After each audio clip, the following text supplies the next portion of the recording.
Hey, welcome. If you have not yet watched the video on harmonizing a scale, you might want to do that. I'm going to use that same concept, and I'm going to use the G scale. I'm going to harmonize that, and then I'm going to do something pretty cool. I'm going to pull out a couple of notes from each chord, run it all the way up the neck, and create somewhat of a little melody there. All right, hey, let's get a close-up. Okay, here we are at the close-up. Here's the harmonized G major scale. We start with a G major chord, then we go to an A minor, B minor, C major, D major, E minor, and then there's the F sharp minor flat 5, and then back to G.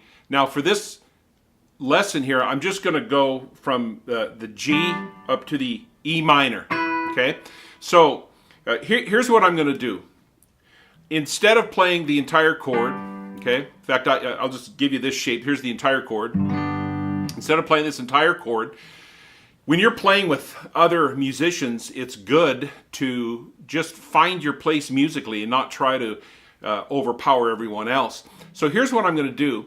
I'm going to take the G and the E, the high E and the G, and I'm going to just pluck those two while holding this chord shape. Okay, and then I'm going to go up the scale. So it sounds like this.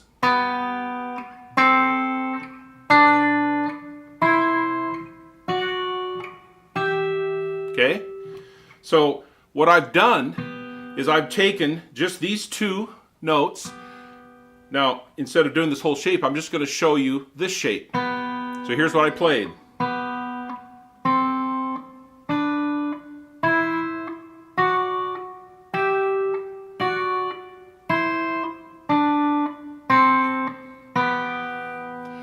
Okay, so what I've done is what we call double stops, just two notes, not quite a chord, but they're in harmony, and it sounds pretty good.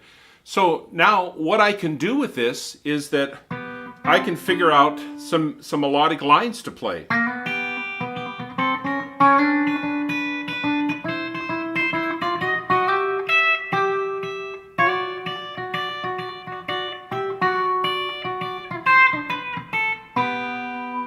Okay, so you can take this for any scale that you'd like and harmonize it. Find out what the chords are, and then just pick a couple of strings to play.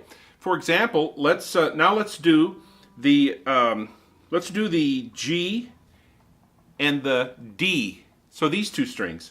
So again, I'll just take this up the neck.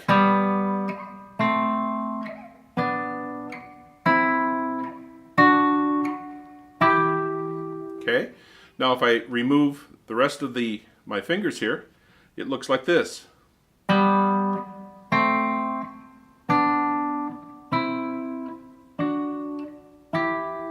Okay, so let me show you a little trick here. Let's go back to the first one. This was the on the G and the E. So here's the major shape. Okay. G, C, D, okay? That's the major shape. Now here's the minor shape.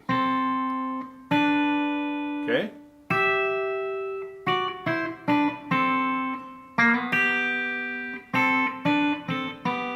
So the major shape takes up the two frets here. So I've got the G 4th fret, I've got the E 3rd fret, okay?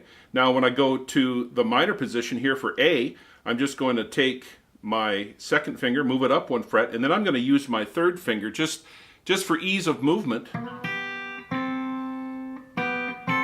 I'm going to go here on the 5th fret on the E string, okay?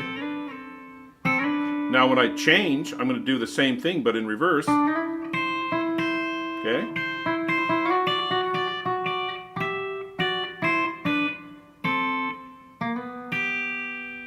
All right. Now you can do this with any set of strings. In fact, one thing that let me just go ahead and throw this in as a bonus here. So as you're playing the chord, okay, playing a G major chord, you've got several sounds here that you can do. So instead of just strumming this entire chord, I could just hit 2 strings at a time.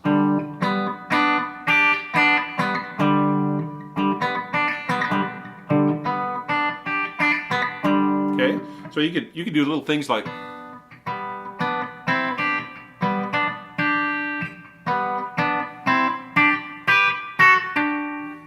okay, little cool things you can do with that. All right, there you go. Harmonizing a scale, taking a few notes out of there and creating a little melody line. I think that's a pretty fun thing to do. Noodle around with that. Find some other scales, harmonize them, and go ahead and play with that. And go ahead and let me know what you think. All right, until next time.